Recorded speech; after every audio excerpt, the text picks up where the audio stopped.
Welcome to the Throttle Up Leadership Podcast. Our theme for 2026 continues. The future of work, meaning is the new money. Because meaning is simply the greatest motivational force on earth. But 68% of the global workforce is disengaged, leaving $9.6 trillion in productivity on the table every year.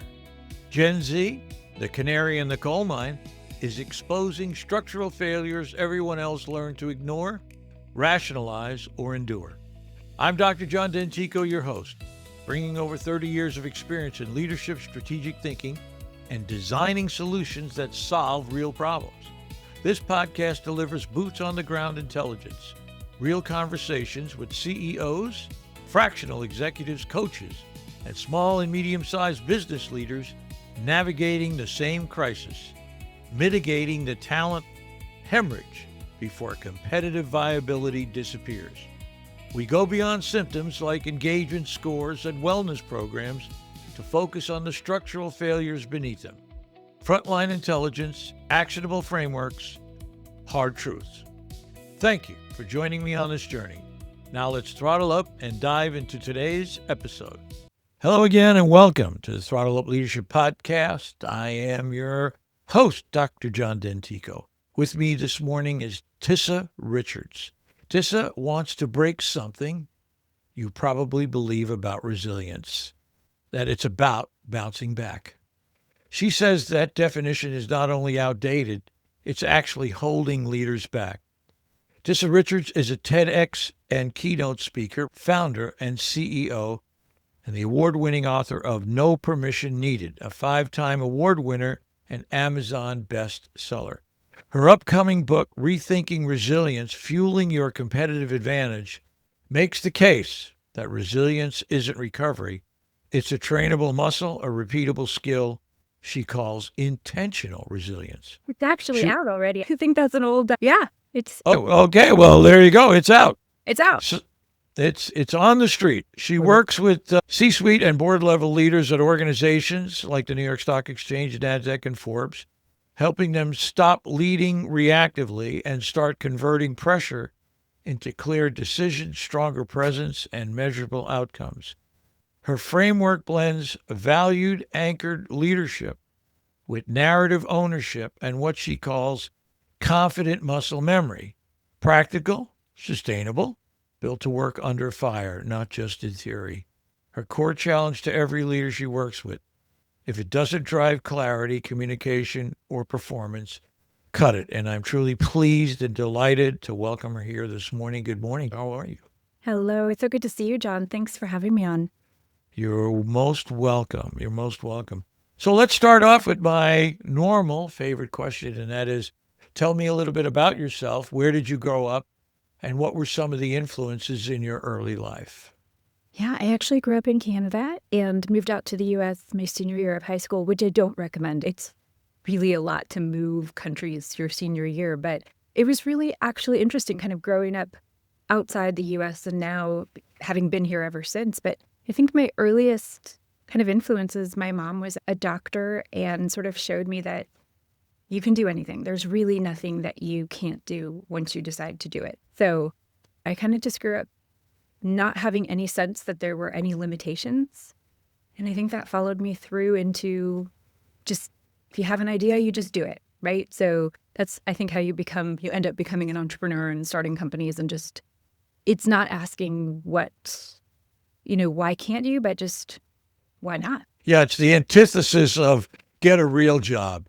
That kind of a thing, where people say, get a real job. Yeah, I get that. Let me ask you this. You say the bounce back model of resilience is broken. That's going to surprise a lot of people because it's practically gospel in leadership development. What's wrong with it? And what does intentional resilience replace it with? Yeah, and I'm really glad you actually mentioned that it is gospel, because it is, right?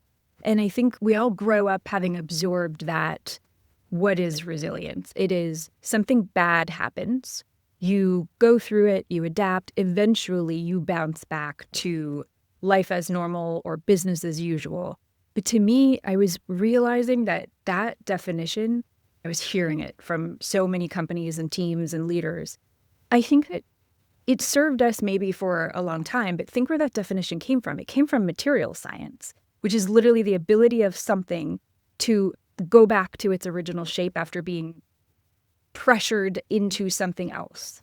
But we're not materials, right? We're not rubber balls. So when something happens, we don't go back to what we were. Things don't happen to us. We're not sort of passive vessels for things. And what I realized is that there's a lot of things with that definition that were no longer serving us. Number one, I think it puts us into reactive mode, right? So you're always waiting for the bad thing, then you react to it, and then you think you're going to go back. So it doesn't actually position us for, number one, being prepared. Number two, having agency, because you're always waiting for the thing to happen to you.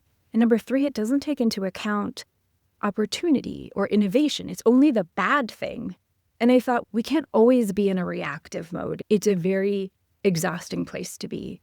And so I thought there has to be another way to think about this, where we're actually giving people back that ability to say, I can control what happens, I can be prepared, and I can also control what happens through me, not to me. And it just felt like it might be time to shake it up a little. Yeah, I get that. Yeah, I've always looked at difficult times, people quote unquote bouncing back, more like a snake shedding its skin. It's a new thing. It's a time for renewal. And you're absolutely right. I've seen this in my own life as well, and the people I know, is the resilience, the ability to understand that life is a sine wave. Bad things happen to good people, and good things happen for bad people. And you just can't say, oh, well, God's against me today. Things happen. And how do you get through it and get to the other side and understanding that even though it may look terrible today, it will get better eventually? I'd love to get any reflections you have on that. Absolutely. And I think you hit on something really important, John, which is in some ways, I think that gospel definition, sometimes I'm a little worried about saying this out loud, but then again, I've never really shied away from saying something controversial, but I think it kind of puts you in a victim mentality, right? Oh, something happened. Oh, I had no agency. Oh, woe is me. Versus if we can think about building a different kind of resilience as a muscle, now you are in charge of how you respond, not react, how you prepare. And when you think about what we both work with teams and leaders all the time, we need to be proactive, because when you keep hearing these things like it's unprecedented, guess what? This is precedent. This is reality, right? So we have to have a different model for helping people handle disruption, uncertainty, what opportunities are going to look like going forwards.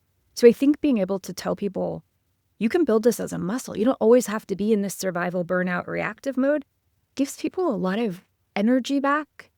And so I do think you hit the nail on the head. If you shift the way people think about it, suddenly a lot more things are possible. Yeah, I agree. And one of the lessons I've learned in my life is if you don't own if you walk around all the time in a victim mentality, in a victim statehood, if you will, and you don't own anything, it's always being done to you. Yeah. You're not responsible. And you can't make change unless you own it. You have to own the issue, good or bad, own it all. And then now that you own something, now that press it to your chest, if you will, you can do something about it. And there are many people who just keep shying away from that, don't want to really examine their own feelings and fill their lives with all kinds of distractions, if you will. I think that's really sad, because that's part of growth as a human, as far as I'm concerned. Any thoughts on that? 100%. As a startup founder and CEO, every day has failure. Some days are more failure fests than others. But there's a really big difference between failure and defeat. In my mind, if you're not learning from it, then it's defeat. It can be the most spectacular failure ever. But if you learn, then it's not a failure. Then it's just a lesson. And you tuck it in the lesson book and you go, great.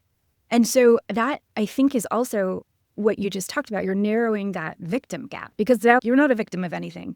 And to me, that's also the difference. Defeat is, it happened to me. failure and learning is, okay, let me literally list down what just happened through me, because you can choose what happens through you.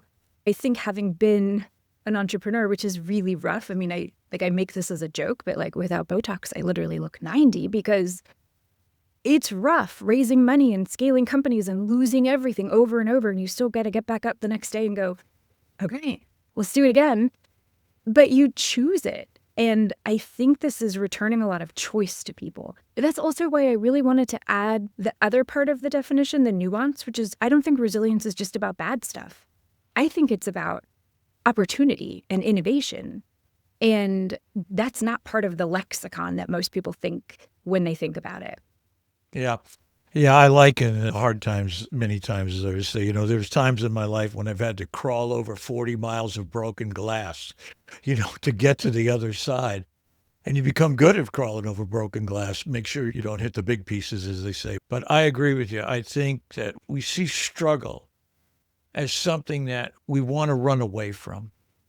And I get it. I've made this point before on the podcast. There's this philosophy that says humans only have two choices, right? Fight or flight.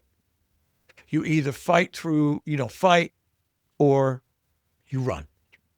But there are times when you can't fight, and there are times when you can't run. What I say then is you have to learn. There's a third state, and that third state is the ability to endure, to put up with the bad times, to deal with it, and to hang on, even though things have turned into a really, really bad place. I'd love to get any reaction you have in that idea. Yeah, I hadn't really thought of fight or flight. Actually, it is really interesting. I think there's other things, right? There's freeze, but I also think maybe in this case, there's like face. You face it and you break it down and you think, okay, when I work with leaders, I always say, what's the worst that can happen? What's the best that can happen? Because once you've identified those, the only space we have to operate is the space in between. And then you can collapse that space. And now it's not as uncertain. It's not as disruptive because you can control the space in between. And I think what you then you're not freezing. You're not running away. You're going, oh, my control space is here between these polarities. And it's, I think, a lot more, again, you're returning control and returning agency, which the brain hates uncertainty. So if you think, lately I've been kind of playing around with these words ready and steady. I think that a lot of this is about kind of making the spikes and the lows just a little bit more smoothed out. So you're ready for what might happen, bad or good, and you're more steady in however you're going to respond to them. And I think that helping people return to that state is really helpful because the world is a little chaotic. So if we can just give people a way to be a little bit more steady, I don't know anyone that says, no, I don't. I'll turn that down. Thank you. Yeah, I agree. I think that's a key. The key is to maintain a level and marshal your way through something, deal with it, rather than endure or be affected by the super highs and the super lows. Just to be a level of consistency, if you will. Go ahead. Well, I think you just hit on it, though, because there's this sort of toxic mentality that you can grit your way through. It's like a badge that we carry that, like, you can endure and that grit is a good thing. I think what you just said is you can make things a little bit more steady, a little bit more calm. And calmness is probably a good headspace to be in versus like always in that adrenaline fight or flight, because that will burn you out. That will literally from a cortisol and an adrenaline perspective. So if we can, like you said, if we can bring those spikes down, I think that was a bad direction that we started to tell people. Grit is great. Yeah, maybe if you're running a marathon, but our lives and our leadership tenures are too long. We have to find ways to give more energy back, and not in a squishy way, but a very practical way to figure out how you're going to handle life and work. Yeah. It's interesting. I've had several guests on the podcast. I would say they had a lot of grit. I would use that term, grit. And the real grit that was common to all of them was simply, three of them were in prison. One was in prison twice, told me it took the first two times didn't stick. And now they're CEOs of companies and doing extremely well. But in the sense of grit, it was that they simply began to understand that they had to take responsibility for their own lives, that it wasn't an external force they were dealing with. It was the internal force of their way they were brought up, the great successes they had in the beginning, and they lost it all due to drugs or whatever and getting involved with the wrong people. But then they took responsibility for their lives and moved through it.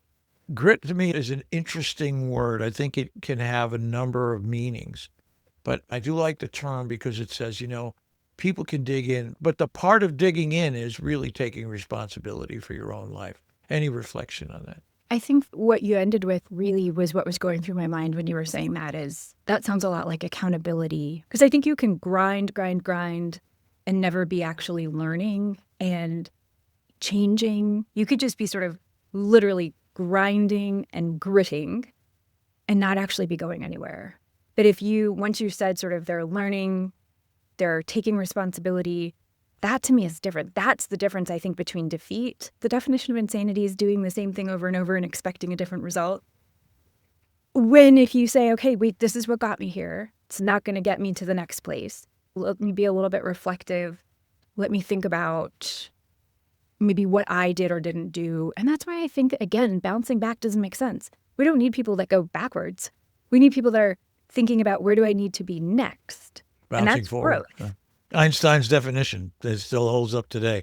Yeah. Let me ask you this question. You work with C-suite and board level leaders and you talk about narrative ownership. A lot of leaders I know are so deep in the operational grind that they've lost their own story. How do you help someone reclaim that? And why does it matter strategically and not just personally? Totally. I spend so much of my time with this. And it's interesting because I used to think my first book was very much about owning your narrative and not needing anyone's permission. And I thought at first that this was a very different topic, resilience, but I see how linked they are. Think about how many times somebody introduces themselves to you and they sort of spew all this stuff at you. And then you think, I have no idea what you just said. I don't know how to catalog you in my mind. I don't know what you do. I don't know who to introduce you to. Basically, you've been so generic, even though you've vomited a lot of things at me. And that's a really big danger and trap that I would say the overwhelming majority of people fall into. I actually think one of the origins of that, unfortunately, I think is the advice we were all given to have an elevator pitch about yourself, and that should be your story and that should be your anchor. But what ends up happening from a cognitive perspective is it's really generic. We're afraid to just be super specific and be super memorable and anchor ourselves in people's neurons. And so what people will do is just tell you all the narrative biographical information, but not why we should care. So what I spend so much time with people saying is, so what? Literally, don't tell me the how, just tell me the so what. And that takes so much work. What we do cognitively is we're lazy. We'll throw all the information over the fence and say, you're the listener, you figure it out. We have to do the work. When we do that, I see unbelievable results. You asked why it matters. I see people now, when you have a conversation and someone's talking to you and you go, what's that? Have you met John? You'll have to meet John. That's not going to happen if you don't have this crisp and very, very effective narrative about yourself. So it gets you into rooms, your name is spoken, your compensation rises, everything accelerates, but it takes work. Yeah, I agree. In fact, I'm working on part of the courses I'm working on is helping people develop their own personal slogan and their own personal mission statement. This is who I am. This is what I do. This is what I'm all about. And I think that really helps people make a statement. Say, hey, listen, I just planted my flag right here. And this is what I'm looking for, especially in the world today where values alignment is so important. In fact, I'm getting ready to publish a report in the next couple of weeks. It's going to print next week. It's called Throttle Up from the Field, Volume 1, Canaries in the Coal Mine. The workforce crisis Gen Z is exposing. And it looks at generations, and particularly at Gen Z, where everybody says, oh, these kids today, they don't work like we used to work. They don't think the way. The answer is, yeah, that's right. They don't. but they don't put up with the kind of stuff we put up with, especially boomers. You got a job and you worked in that job for 30 or 35 years. And what I'm finding in the report, and it's a very comprehensive report, takes 4 major data sources, one from Gallup, one from Development Dimensions International, one from Edelman on trust, and then 18 of my podcasts. And it created a convergence beyond my wildest imagination. And so I have a very specific question about resilience I want to ask you. Okay, here we go. Resilience to me, okay, let me take a step back. When we talk about organizational issues and problems, we a lot of times lay the issues at the feet of the people, the feet of the employees. If they would only, this is the whole Gen Z thing, if they just worked like we did, life would be a much better. So we lay it at the feet of the people. And I've found in my work that there's a tremendous inconsistency there. I want to ask you this question, and something I'm wrestling with, so you need to help me out on this. When we train leaders to be more resilient, are we inadvertently giving organizations permission to stay broken? At what point does building individual resilience become a substitute for fixing the structure that's creating the need for it? I think that's a really thoughtful question. I don't know if you've had a chance to read the book, but one of the things I did was interview 50 or 60 leaders from around the world, all different industries, all different functional areas. Because this was really interesting to me as well, because you can certainly talk about how do you manifest resilience, but you're right. If it's broken at the organizational level, then aren't you going to end up running into the brick wall and you can't turn the battleship? So one of the questions I asked over and over was, how does this show up in culture? How do you model it for your teams? How do you hire for it? And then how do you permeate it and make sure that it becomes part of a culture? And there were a couple of, I'm going to say kind of thematic or patterns that showed up that some of them I was expecting. Things like psychological safety, make space for failure, the things that I think wouldn't surprise us. But other things did come as a surprise. Cadence, just as an example. I think a lot of times we think that fast is good. Probably just this is the world we live in. The average attention span is less than 4 seconds. But a lot of people were saying sometimes I think slowing down and giving people permission to slow down is good. Helping to shift from this idea that resilience is actually an individual thing. Because if you think about that original definition, it's very much the stoic, pull yourself up by your own bootstraps. But somebody I interviewed, Darren Wolter, he's a CRO, he said, first thing he said when he came on for our interview, he said, I think resilience is actually a team sport. And I loved how he said that because I think he's right. You need your village. And so there were some things that were interesting that every one of them said, I don't think I could be resilient without these things. And they gave me ways to include it in your reviews and just ways to take the pulse of your team.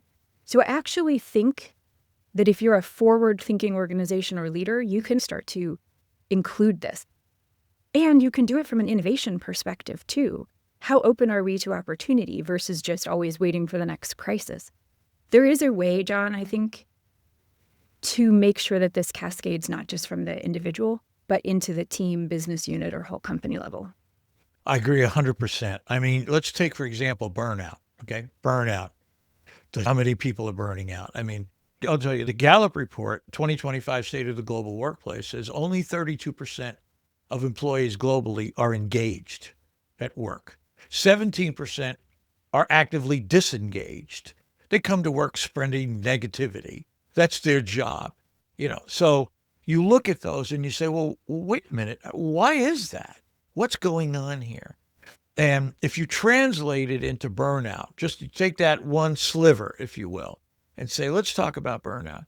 The thing that I'm very interested in is if an organization looks at itself and says, look at our turnover rate. We're turning over people in a year. They come here for a year and they're gone. And we really thought we could keep them for 5 or 6 at least. That's kind of like the way things are in today's very moving world, if you will. But we're only keeping them for a year. And we're getting a lot of reports that people are burning out. I'm curious to know if any of the CEOs and C-suite people that you talked about or you've interviewed look back and said, maybe we need to look deeper into the organization. Maybe it's our problem and it's not their problem. I'd love to get any response from you on that. We did talk about this. I love this thing, which is like telling people to bounce back is not a winning strategy. I'm trying to remember who I interviewed who said this, but she said, when she starts to see the signs of burnout, her first reflexive thought would be, oh, maybe I need to reduce the workload of somebody because they're burning out. But she said, so counterintuitively, what she has done instead is either shift the load or just change the load. So she didn't, with one of her managers, she didn't reduce his load. He was, as we all are, he had a huge team internationally. But she just said, look, instead of I don't want to take things off your plate, I want to change the plate. And they worked together, and he came back and he said, you know what, actually, I thought you were crazy, but you're right. I just needed a shakeup of what my work looks like, how I'm challenged. And he said, I was burning out, but now I'm just a little bit more challenged. I feel good. And so I think sometimes it's also just having the trust and the willingness to take a chance. Because what do we reflexively, we're like, oh, it's not working, let's pip or whatever it is. And she said she's done that over and over now. And sometimes you just need to challenge somebody. I interviewed Doug McMillan. He was the former CEO of S&P 500. And he said when he started to see that, he would actually put people into bigger roles with their permission. And a lot of times it worked. It was, let's change the environment. And sometimes it's just about friction or it's about being afraid. So I think there are ways, but you have to be willing to be creative and try and not be afraid to fail. Because if it fails, it's okay. Come back here. So there was a lot of really interesting approaches to helping people not burn out. Yeah, I think from what I've seen, and this is my observation, is that people are not driving to the real disease. They're treating symptoms. A lot of times, I'm not laying fault on anybody here per se. A lot of times they really don't understand what the disease is. They can see the symptoms and they deal with that symptom like you just said. We'll move somebody around. We'll give them a different job.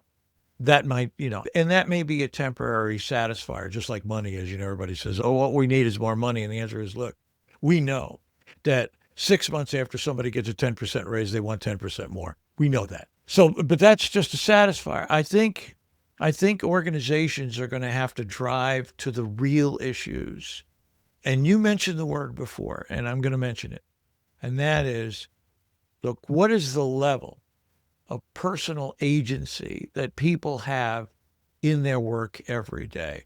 People want to matter. They want their work to matter. They want control and autonomy over their own lives. So an organization has to step back and say, hey, you know what? What are we doing? We hear this word, it makes me crazy. We hear this super word all the time, empowerment. People have to be empowered, and it's really, for me, I could debate this for days, is really a permission slip. If somebody hands you, oh, you're empowered now. Okay, great.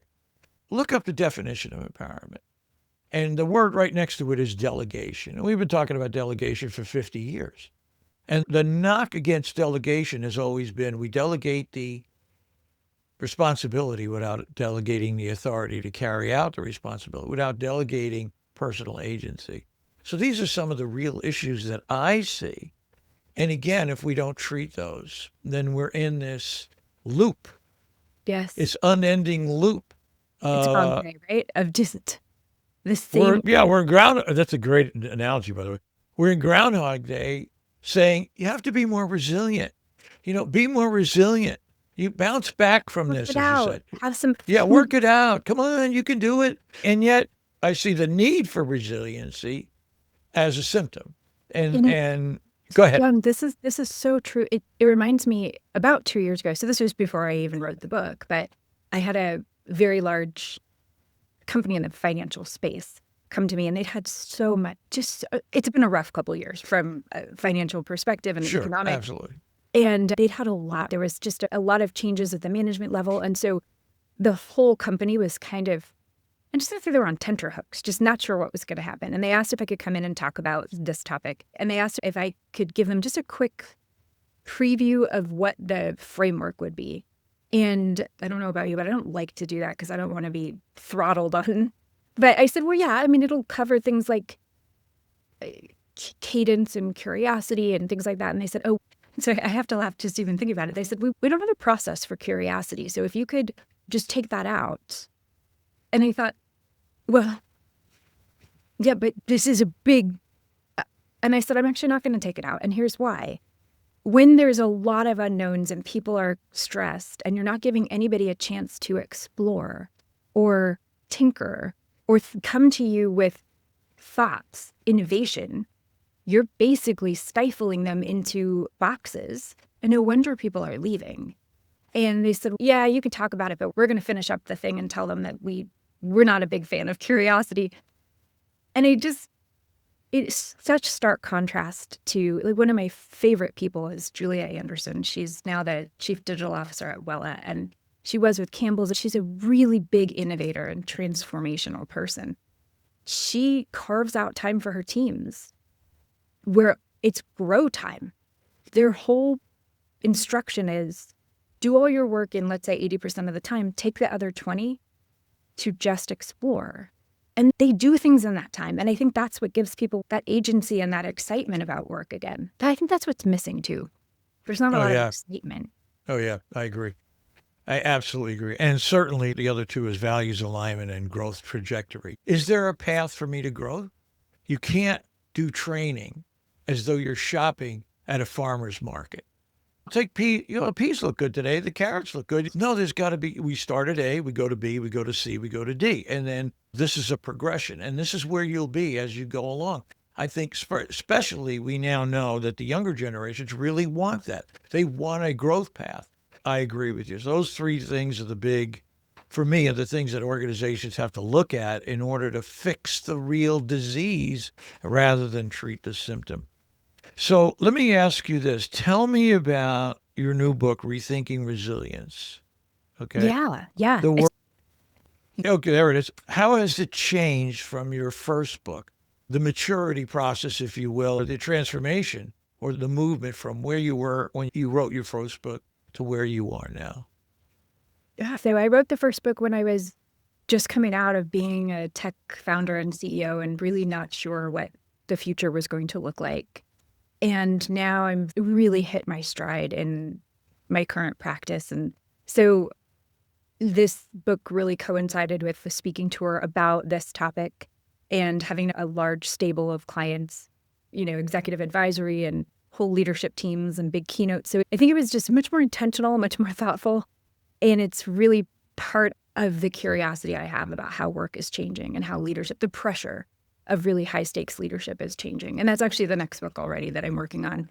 Kind of, they're not a series, they're not necessarily connected, but it's just the pressures that I see. And I think if we can turn pressure into power, it takes a lot of the anxiety out of it for people. So it was very intentional to do this one now. Good. Well, we're getting close to the end. So let me ask you this question. What is your goal, or what does the future hold for you? Where do you see yourself going in the next couple of years? What are your hopes, if you will, for the future? Yeah, I mean, I don't know what words I'm allowed to say, but I have a very strict no assholes rule, if I'm allowed to say that, but it's true. So, it's just doing work that I love with people who are very aligned. We've talked about values alignment. So it's people who approach work and people and integrity the same way. And it's really nice to do work that is meaningful and has really quantifiable outcomes. And just being on bigger and bigger stages where you can talk to more and more, you can see the rippling impacts of it hitting bigger and bigger groups. So that's what I see. And I see there's there's one more book that we're already working on. then another one in the pipeline after that. So just more books, more stages, more teams, more impact. Yeah, there you go. Well, there it is. And it's amazing. It's amazing what it does to your own psyche when you feel as though you've made a change or have made a difference in someone else's life. So I salute you and I appreciate it. This has been a delightful conversation. I truly appreciate your time here today on the podcast, and I truly want to wish you and your family and your work colleagues the greatest success in the future. Thank you so very much. Thank you for such interesting questions. It's so great to have a chance to really dive into these, so thank you. This is Dr. John Dentico. Remember, meaning is the new money, but it requires building the structures that deliver it. If today's conversation challenged your thinking or gave you a framework worth implementing, share it with a leader who needs to hear it. Subscribe wherever you get your podcasts and visit throttleupleadership.com for more resources. Until next time, keep throttling up and keep the people at the center of everything you do.